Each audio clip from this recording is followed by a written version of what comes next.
जय हिंद दोस्तों। The greatest education with Sandeep sir परिवार आपका स्वागत करता है। पिछली वीडियो में हम आपको जो रासायनिक अभिक्रिया चैप्टर है, उस रासायनिक अभिक्रिया चैप्टर में हम आपको बताए थे कि आखिर रासायनिक अभिक्रिया होती क्या है। रासायनिक अभिक्रिया में जो पदार्थ भाग ले रहे होते हैं उन्हें क्या कहते हैं, और अभिक्रिया के पश्चात जो उत्पाद बनता है उसे हम लोग क्या कहते हैं, ये सारी चीजें पढ़े थे।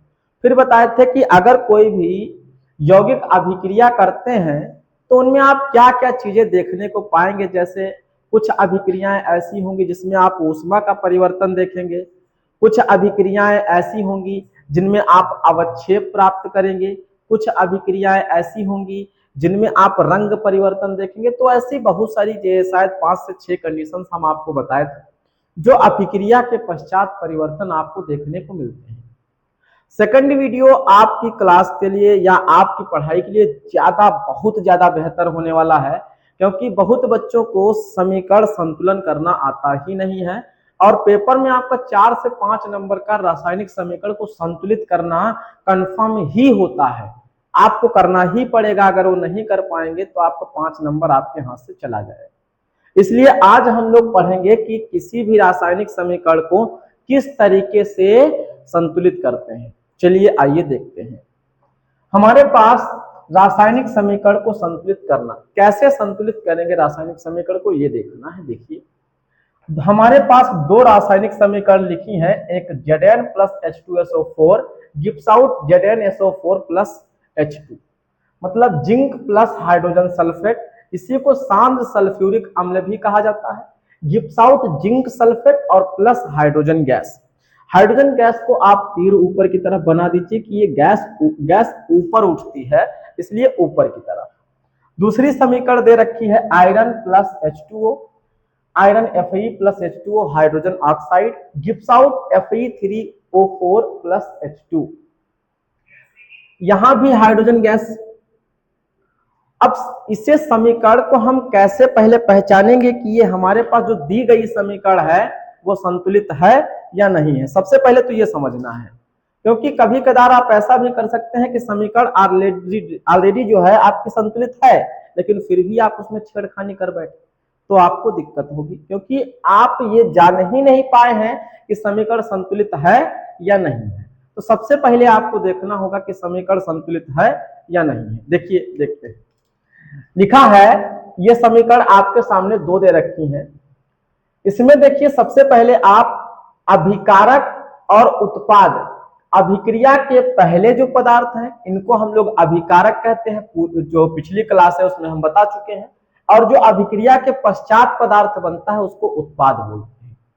तो आपको सबसे फर्स्ट कंडीशन में आपको यही करना है कि अभिक्रिया में भाग ले रहे अभिकारक और अभिक्रिया में अभिकारक क्रिया करने के बाद बने उत्पाद में पदार्थ के अणुओं की संख्या को गिनते हैं। जैसे जिंक 1 है, हाइड्रोजन 2 है, सल्फर 1 है, ऑक्सीजन 4 है। इधर देखते हैं, जिंक 1 है, सल्फर 1 है, ऑक्सीजन 4 है और हाइड्रोजन 2 है। तो अब आप देख चुके होंगे कि कौन सा अणु की संख्या कितनी है आपकी समीकरण में। अब हम देखते हैं कि ये टोटल अणु अभिकारक में कितने हैं और टोटल अणु आपके उत्पाद में कितने हैं। या कहीं कहीं आप बुक में लिखा देख सकते हैं, बोलेगा अणुओं में परमाणुओं की संख्या, तो उससे कोई दिक्कत नहीं है। आप चाहे इनकी संख्या काउंट करिए, चाहे आपसे बोल दिया जाए कि यौगिक में परमाणुओं की संख्या या यौगिक के अणुओं में परमाणुओं की संख्या, ऐसे कोई दिक्कत नहीं है। आपको सिर्फ समीकरण संतुलन करना सीखना है। इधर समझिए, जिंक की संख्या अगर हम देखें तो जिंक 1 है, जिंक 1 है, हाइड्रोजन 2 है, सल्फर 1 है और ऑक्सीजन 4 है। इधर देखते हैं, जिंक 1 है, सल्फर 1 है, ऑक्सीजन 4 है और हाइड्रोजन 2 है। टोटल काउंट करिए, 4 1 5 2 7 और 1 8, 1 1 2 4 2 6 और 2 8। इसमें अभिकारक 8 है और उत्पाद भी अणुओं की संख्या 8 है। दोनों तरफ संख्या 8 8 है, इसलिए आपकी ऊपर वाली समीकरण ऑलरेडी संतुलित है। तो हम इसमें दिखे दे रहे हैं कि समीकरण समीकरण संतुलित है। समीकरण क्या है? संतुलित है। अब आपको इसमें कुछ भी नहीं करना है, क्योंकि पेपर में जब आपकी 4 समीकरण संतुलित करना होगा तो उसमें आपको एक आध समीकरण संतुलित ऑलरेडी करके देता है, और आप जब वो चारों क्वेश्चन नहीं करेंगे तो आपका वो संतुलित वाला भी छूट जाता है। तो आप अणुओं की संख्या काउंट करके पता कर सकते हैं कि कौन सी समीकरण संतुलित है। चलिए नीचे वाली समीकरण में देखते हैं। आयरन 1 है, हाइड्रोजन 2 है, ऑक्सीजन 1 है। इधर आयरन 3 है, ऑक्सीजन 4 है, हाइड्रोजन 2 है। इधर देखिए 1 2 और 1 3 और 1 4, इधर अणुओं की संख्या 4 है। 3 4 3 7 और 2 9, इधर अणुओं की संख्या 9 है। इधर 9 है, इधर 4 है। जब इधर अभिकारक में 4 है और उत्पाद में 9 है तो आप इससे समझ गए होंगे कि यह समीकरण संतुलित नहीं है। अर्थात लिखे दे रहे हैं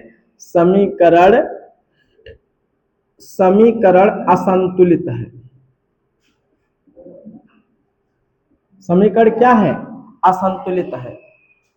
अब जब ये समीकरण असंतुलित है तो हम इस समीकरण को संतुलित करेंगे। देखिए कैसे। तो आप फर्स्ट कंडीशन में क्या करेंगे? सबसे पहले अभिक्रिया में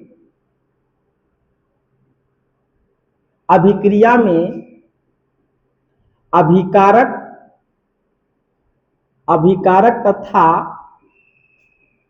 उत्पाद में अणुओं की संख्या को गिनते हैं। हम फर्स्ट कंडीशन आपकी कंप्लीट कर चुके हैं। हम अणुओं की संख्या को पूर्णतः गिन चुके हैं, जिससे पता कर लिए हैं कि कौन सी समीकरण संतुलित है और कौन सी समीकरण संतुलित नहीं है। अब जो असंतुलित समीकरण है उसे हम लोग इसके नीचे लिखेंगे। हम लोग क्या कर रहे हैं? असंतुलित समीकरण को नीचे लिख रहे हैं। हमारे पास असंतुलित समीकरण कौन सी है? Fe plus H2O gives out Fe3O4 और प्लस H2। अब इसके आगे आप सेकंड टर्म में क्या करेंगे? सेकंड टर्म में आपको करना है अभिकारक तथा उत्पाद में प्रत्येक पदार्थ पर बॉक्स बनाते हैं तथा बॉक्स के अंदर कोई परिवर्तन नहीं करते हैं तथा बॉक्स के अंदर कोई परिवर्तन नहीं करते हैं।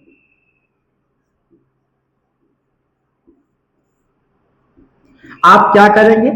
जो आपके पास समीकरणें लिखी होंगी आप उनमें सबसे पहले अणुओं की संख्या को गिनेंगे, और फिर जो रासायनिक समीकरण आपकी संतुलित नहीं है उसको अलग लिख लीजिए, और फिर आप प्रत्येक पदार्थ पर आप बॉक्स बनाएंगे, या बोल सकते हैं प्रत्येक यौगिक पर आप बॉक्स बनाएंगे, लेकिन आप उस बॉक्स के अंदर कोई भी परिवर्तन नहीं करेंगे। ये आपको ध्यान रखना है। अब हम लोग बॉक्स बना रहे हैं। देखिए Fe plus H2O gives out Fe3O4 plus H2। चलिए बॉक्स बनाते हैं। मतलब Fe पर अलग बॉक्स बनाना है, H2O पर अलग बॉक्स बनाना है, Fe3O4 पर अलग बॉक्स बनाना है, और हाइड्रोजन पर अलग बॉक्स बनाना है। ये चीज आप इतनी समझ गए होंगे। अब आप इसका थर्ड पॉइंट देखिए क्या करते हैं हम लोग। इस थर्ड पॉइंट में क्या होता है, थर्ड पॉइंट में आप देखेंगे कि अभिकारक और उत्पाद में कौन कौन से तत्व भाग ले रहे हैं। उन तत्वों को आप अलग लिख लीजिए एक सारणी के माध्यम से। एक सारणी बनाएंगे और उसमें हम देखेंगे कि कौन कौन से तत्व भाग ले रहे हैं अभिक्रिया में और कौन कौन से तत्व आपके उत्पाद बना रहे हैं, उनको हम लोग अलग सारणी में लिखेंगे। देखिए थर्ड लाइन आप देखिए क्या है। थर्ड लाइन है अभिक्रिया में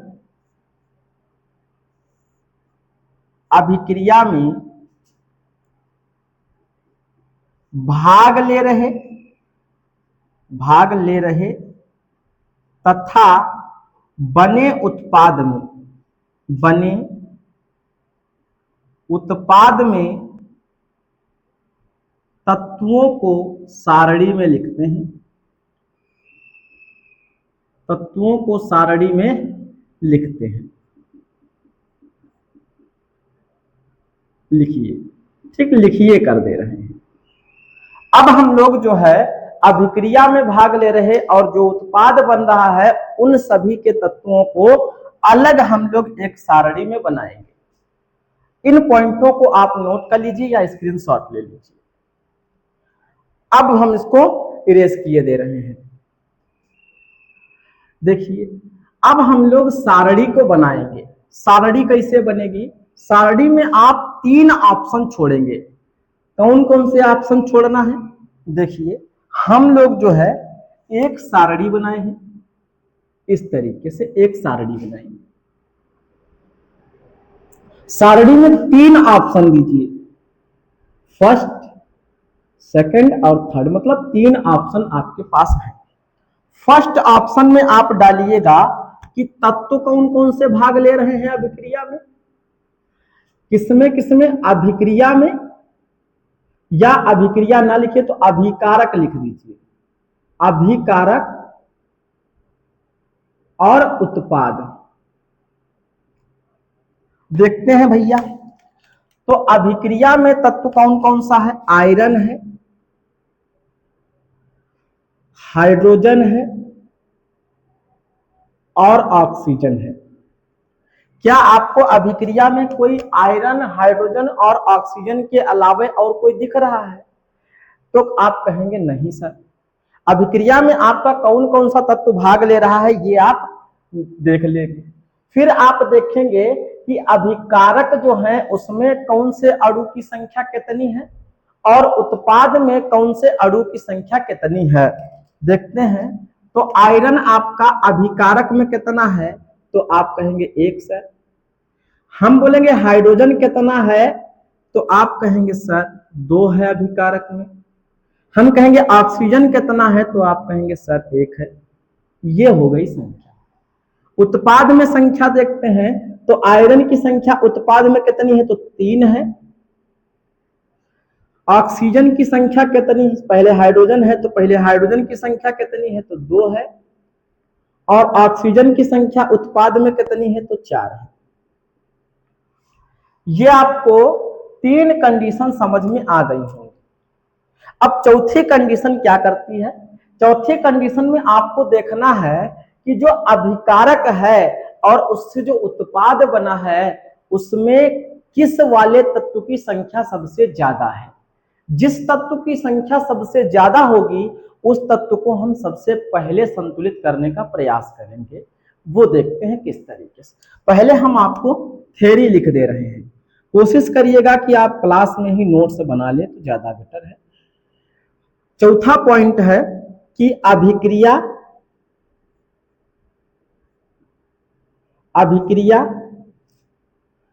में भाग ले रहे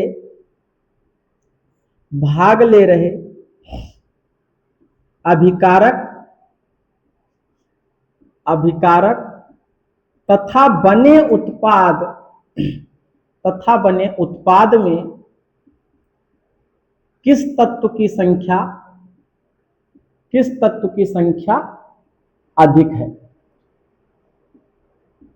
अधिक है, किस तत्व की संख्या अधिक है उसे सबसे पहले संतुलित करते हैं, सबसे पहले संतुलित करते हैं। चलिए भैया देखते हैं, संतुलित करते हैं। पहले देखते हैं कि संख्या ज्यादा है किसकी, तो आप देखेंगे अभिकारक में और उत्पाद में। अभिकारक में ऑक्सीजन 1 है, आयरन 1 है, हाइड्रोजन 2 है, यहाँ तो हाइड्रोजन 2 है।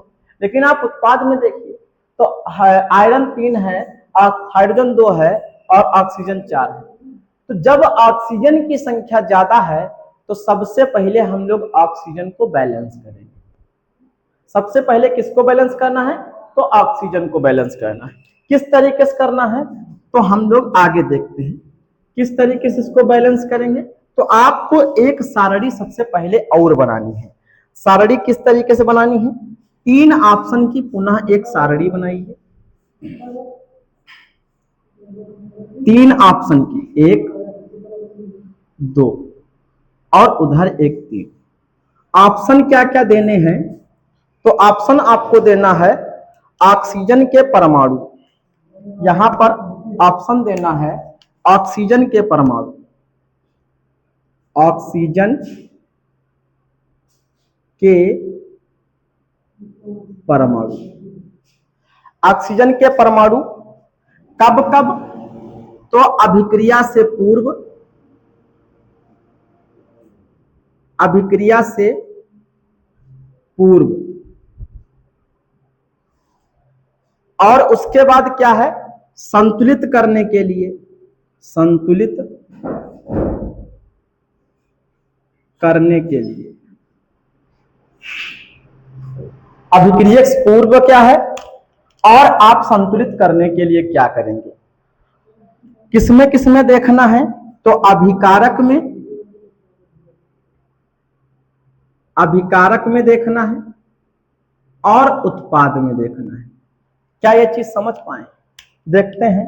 अभिक्रिया से पूर्व कितना कितना है, तो आप देखेंगे तो हम अभिक्रिया से पूर्व आपका रिएक्शन में देखे होंगे, आपकी रिएक्शन क्या थी अभिक्रिया में, तो आपका अभिक्रिया ऑक्सीजन हम लोग कंप्लीट करें तो ऑक्सीजन आपका उसमें था 1, क्योंकि रिएक्शन आपकी जो लिखी थी वो लिखी थी, इधर किनारे लिखे दे रहे हैं, जिंक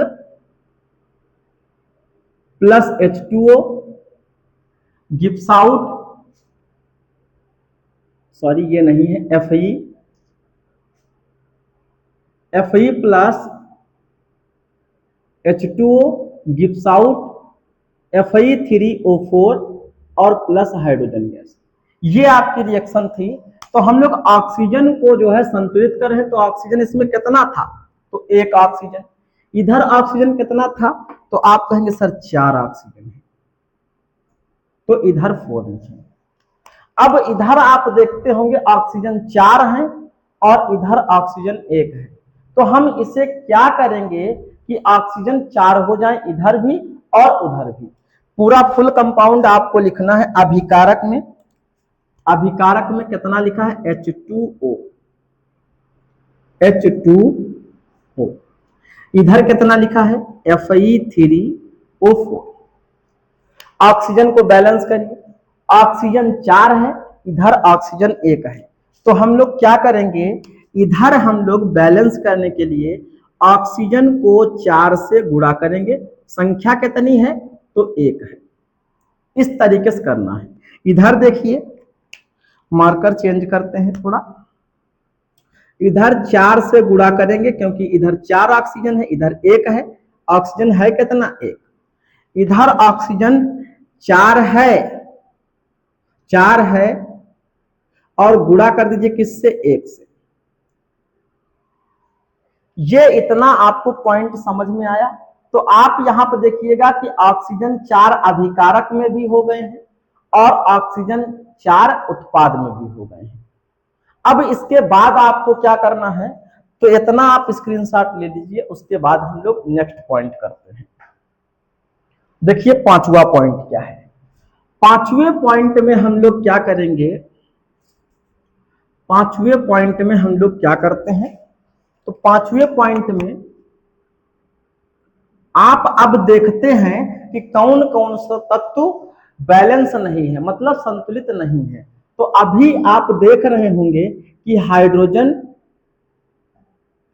तथा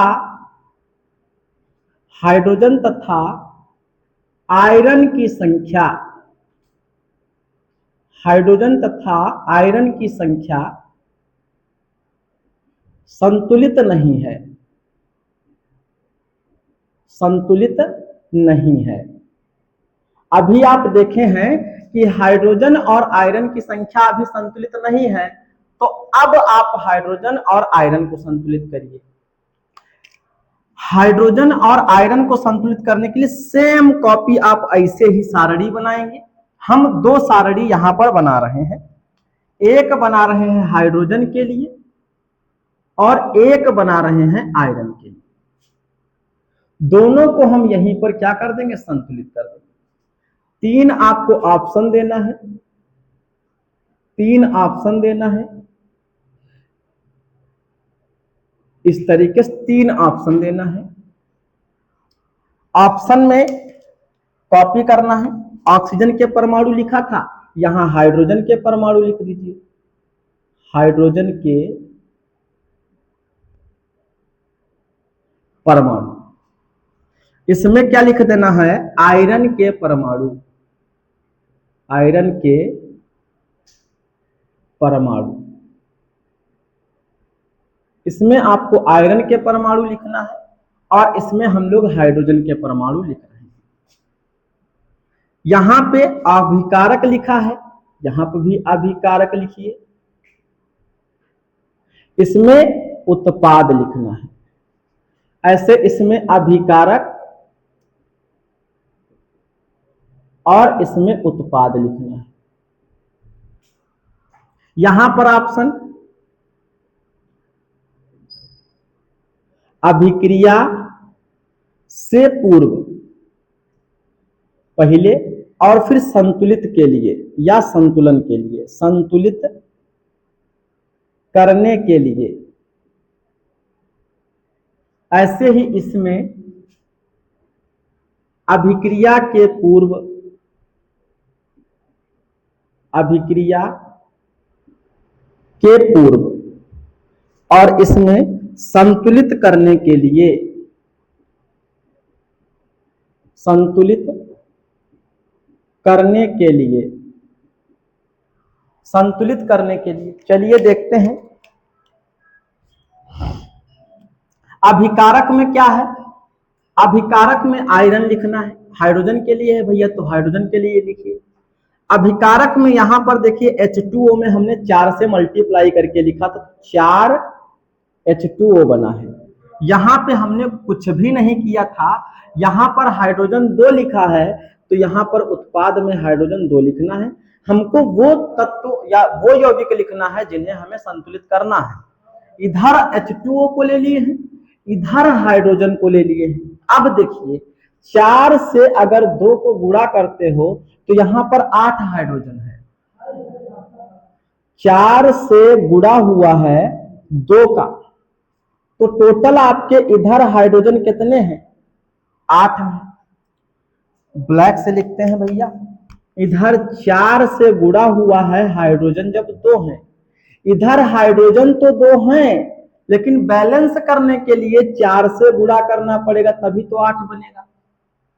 यानी कि हाइड्रोजन में हम कितने से गुणा कर दिए, 4 से गुणा करते हैं। चलिए इसमें देखते हैं आयरन के लिए। अभिकारक में आयरन की संख्या 1 है, इधर आयरन की संख्या कितनी है, 3 है, Fe3O4। यहां पे देखिए O4 हमने अभी लिखा था और गुणा किससे किए थे, 1 से गुणा किए थे, तो यहां 1 लिखा है। आयरन भी इधर 1 है, लेकिन यहां देखिए आयरन 3 है, यहां पर आयरन 1 है, तो यहां आप क्या करेंगे, आयरन को 3 से गुणा करेंगे 1 आयरन, यहां पर 3 आयरन को गुणा करेंगे 1 से।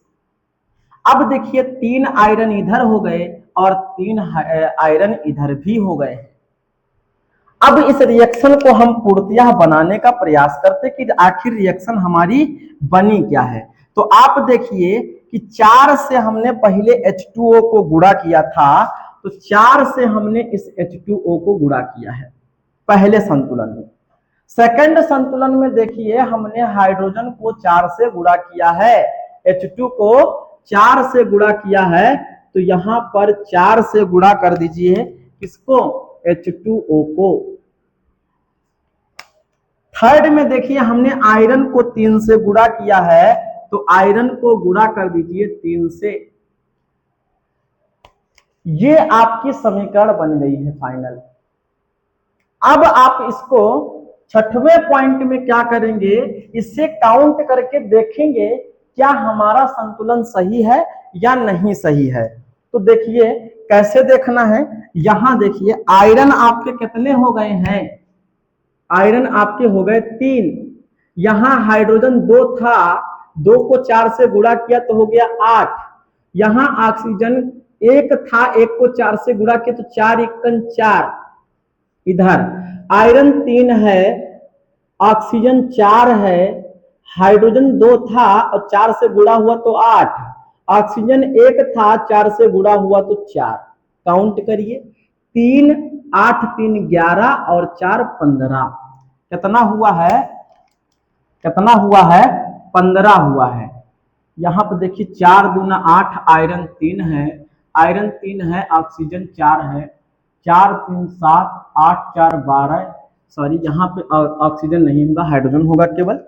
अब देखिए 4 दूना 8, काउंट करिए तो कितना हुआ, आयरन 3 हो गया, 4 और 8 4 12 और 3 15, इधर 4 3 7 7 8 7 15। अब आप काउंट करके देखेंगे तो आपको रिएक्शन पूर्णतः संतुलित मिलेगी। इस तरीके से आप रिएक्शन को संतुलित कर सकते हैं। इस मेथड को हम लोग बोलते हैं हिट एंड ट्रायल मेथड। इस मेथड को क्या बोलते हैं, hit and trial method.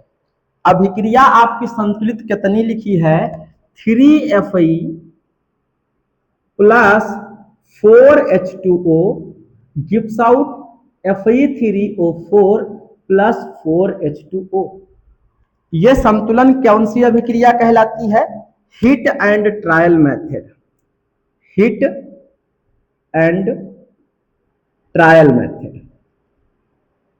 Trial method किस मेथड से करते हैं, तो हिट एंड ट्रायल मेथड से। आपको समझ में आ गया होगा ये चीज। तो अब आप अन्य अभिक्रियाएं लीजिए और उन्हें इसी तरीके से संतुलित करने का प्रयास करिए। नेक्स्ट में हम लोग पढ़ेंगे कि अगर रासायनिक अभिक्रिया आप लिख रहे हैं तो आप उस रासायनिक समीकरण से आप क्या क्या जान पा रहे हैं। आखिर आप रासायनिक अभिक्रिया लिखते तो आपको क्या चीज जानकारी में मिलती है कि रासायनिक अभिक्रिया लिखे हम क्या जान पाए हैं, और रासायनिक अभिक्रिया होती कितने प्रकार की हैं, ये हम लोग नेक्स्ट वीडियो में पढ़ेंगे।